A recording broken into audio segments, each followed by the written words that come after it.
সুতমুনি বললেন এই কথা একবার দেবরাজ ইন্দ্র শুনতে চেয়েছিলেন, কিন্তু সুখদেব মুনি তাদেরকে ভাগবত কথা শ্রবণ করাননি। কেন? যখন সুখদেব মহামুনি পরীক্ষিতকে ভাগবত কথা শ্রবণ করাচ্ছিলেন, তখন সেখানে দেবরাজ ইন্দ্র হাতে অমৃত কলস নিয়ে উপস্থিত হয়েছেন আর বললেন সুখদেবের কাছে গিয়ে যে তুমি পরীক্ষিতকে এই স্বর্গের অমৃত খাইয়ে দাও। পরীক্ষিতের অভিশাপ লেগেছে, তো 7 দিনের মধ্যে তার মৃত্যু হবে, তক্ষক এসে তাকে দংশন করবে। তুমি এই অমৃত তাকে পান করিয়ে দাও। এই অমৃত পান করলে হাজার হাজার তক্ষক এসেও যদি তাকে দংশন করে তার মৃত্যু হবে না। সুখদেব মুনি পরীক্ষিতের কাছে প্রশ্ন করলেন, পরীক্ষিত বলো তুমি এই ভাগবত অমৃত চাও না স্বর্গের অমৃত চাও? তখন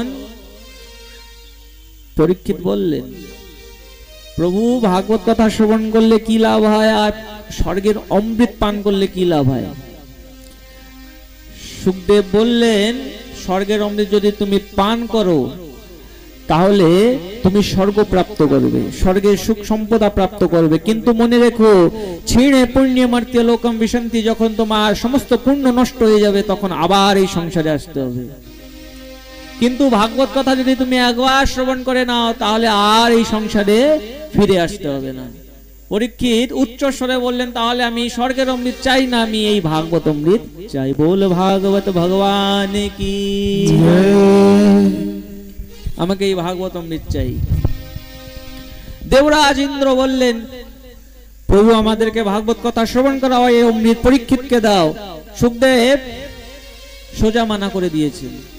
वस्तुधा क्व कथा लोके क्व काचः क्व मणिर्महान् ब्रह्मरातो विचारे एवं तदा देवान् जहासः।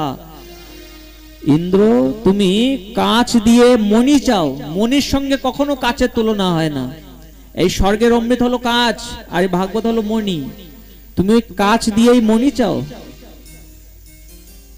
যাও, আমি তোমাকে ভাগবত কথা শ্রবণ করাবো না। কেন? তুমি ভাগবতের যোগ্য না।